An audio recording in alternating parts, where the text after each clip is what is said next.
Okay, so this is a topic that I've wanted to talk about for a while, but I've had a hard time really finding a way to discuss it in the way that I need to, because it's honestly not that difficult of a topic, but at the same time, it feels like such a broad range of things that you need to discuss that I really needed to find where the difficulties were on it. And what I mean by that is today we're discussing reoccurring villains in your campaign. Recurring villains are honestly an incredible thing to have in your campaign. It gives your players motive to continue, it gives them something to hate, it gives them something to look forward to and eventually killing said reoccurring villain or making them join their party if anybody happens to be down bad for them, which feels honestly way too likely at this point given the games that I've been playing and running. But regardless of that, recurring villains are an incredible thing. What are you looking at me for? What? I've never been down bad for a villain. You've never been down bad for a villain? Never ever? Really? Never ever. Would you like me to start listing them? Go ahead. I actually can't think of any. They're not really reoccurring. I mean, like Shigo, but that's an episodic thing. Anyways. Azula. Toga. Now keep going, you're outing yourself. Zombie. So anyways, reoccurring villains are an incredible way to bring life into your campaign. And thinking about it, I tried to find very hard a good example of this because I don't know if you guys have noticed, YouTube doesn't treat my channel very well if I don't find some way to bring this into live plays. So I found an example from a live play that we're going to use. It's a very good example, don't get me wrong, but I am in fact using it just to game the algorithm. So just making it very aware that that's the reason I'm doing it. Anyways, we're talking about one of the villains from Critical Role, the Laughing Hand. Now, the Laughing Hand is an incredible reoccurring villain from Campaign 2. If you don't want spoilers from Campaign 2, I would suggest skipping to the time code that appears right here at this moment. There'll probably be bright flashing lights and like a rave going on in the background, probably some really cool music.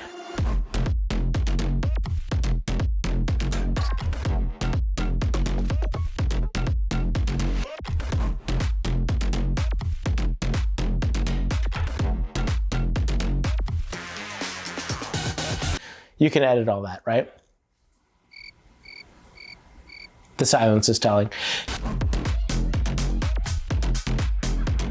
So regardless, I do think that this is a very good recurring villain. However, it is something that is to be careful of. And what I mean by that is the Laughing Hand is this character in Critical Role, which appears time and time again because he's immortal. Pouring out of the inside, a large, meaty, pale hand grasps the side, and we're gonna take a break.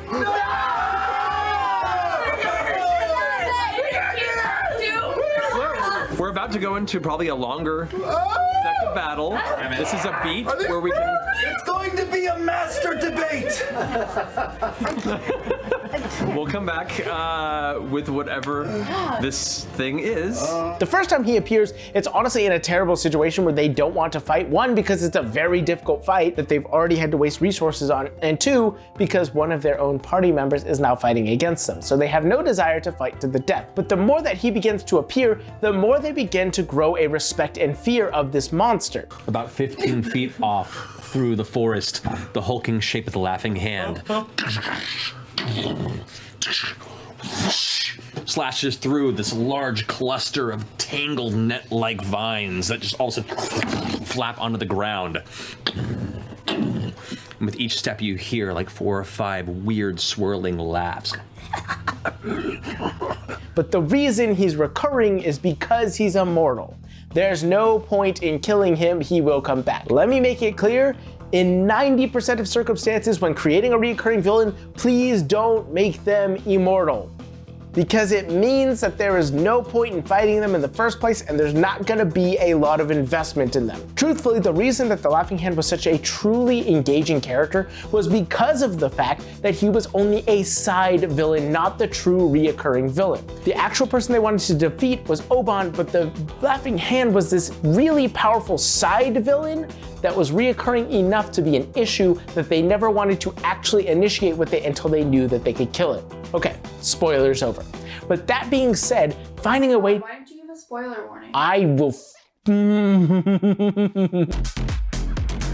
This is gonna be a chaotic video and so hard to edit. Well, that was the end of the spoilers. Now, the reason you do not want a villain to be immortal is because it does not create investment. So how do you create a reoccurring villain that's going to create investment with your players? Well, honestly, It's more about what you don't do than what you do. Because in order to create a recurring villain, you only have to do two things. Have the villain show up multiple times over the course of the story, and have them be a threat.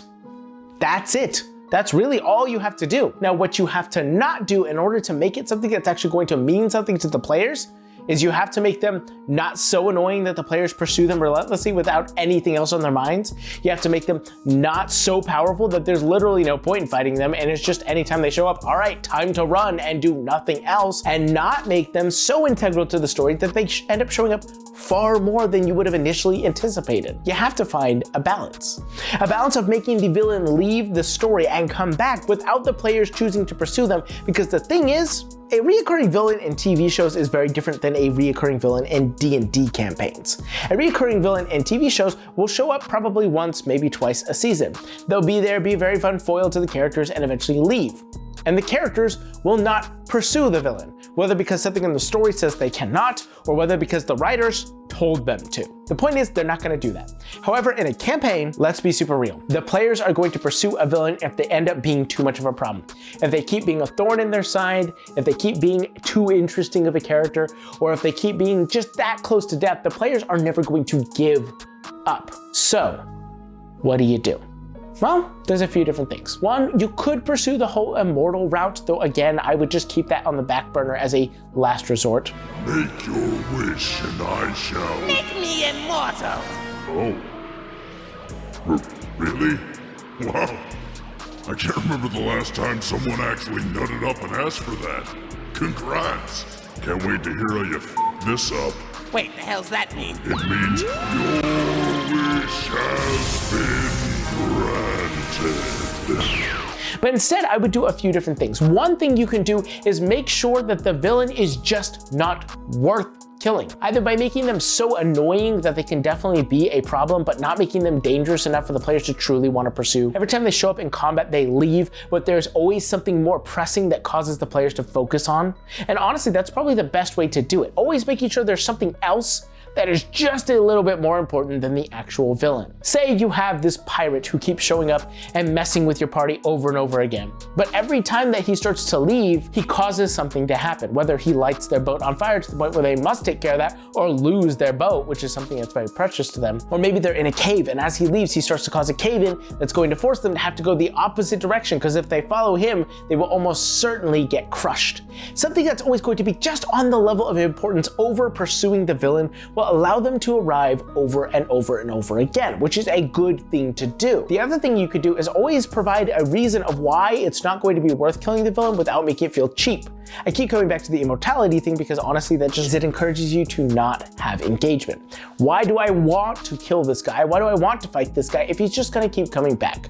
It's not worth it until you give me a clear path to know how to kill him. So instead, provide another reason. Maybe he has a contingency spell on him that he communicates early on that will literally just cause him to explode with a meteor swarm. Well, they can't kill him because by doing so, they will literally kill themselves and everybody else around. So that's not going to be an option. Or maybe every time that they attack him, he seems to always have a dimension door on hand to be able to teleport far enough away where they just can't find him. And so it's not worth pursuing. Find a reason to give the players another path over just pursuing this one individual. Another thing that you can do is pursue the route of having them appear dead but be back later, but you can only do this once. I say once because some people might feel like you could do it once or twice or thrice, much like many villains in TV shows do. This me.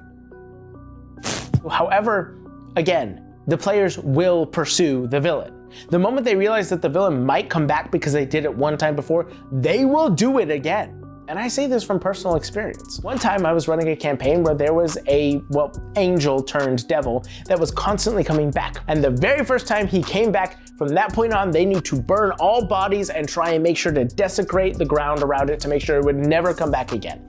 That was something that was very intent behind them. Now, I did end up pursuing the immortality route a little bit. What I did was I provided a very clear option to the players early on on how to prevent said immortality. He had 3 different objects which could bring him back to life, essentially like Horcruxes. And by using these, the players knew exactly what they had to destroy. It was there, it was obvious, they knew when he would come back, and therefore it wasn't irritating, and they knew he would appear again, so it wasn't just like I was cheapening the victory they had had earlier in the campaign. But this all leads to one very large question. Why?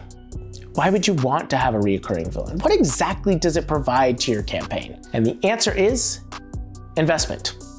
Very large investment. A good reoccurring villain can be amazing so long as you put in the effort to make them a multi-dimensional character, or go on the very opposite end of the spectrum and just make them downright hateable. Nothing can motivate a party more than just wanting somebody out of the story from now on, now and forever. Because if they are out of the story, that means they no longer have to deal with them, and this is such a hateable character that in order to defeat them, they will feel a genuine sense of enjoyment. Vice versa, having them being multidimensional means that the players will want to see them again, because they know there's a potential redemption arc. There might be something else there, or maybe the PCs want to romance him. Again, this is a very common thing that keeps showing up in all of the campaigns that I run and the stories that I watch and the things that and it just keeps happening, is all that I'm saying. I saw you look up behind the camera there as if you thought I was subtweeting you. I was subtweeting you.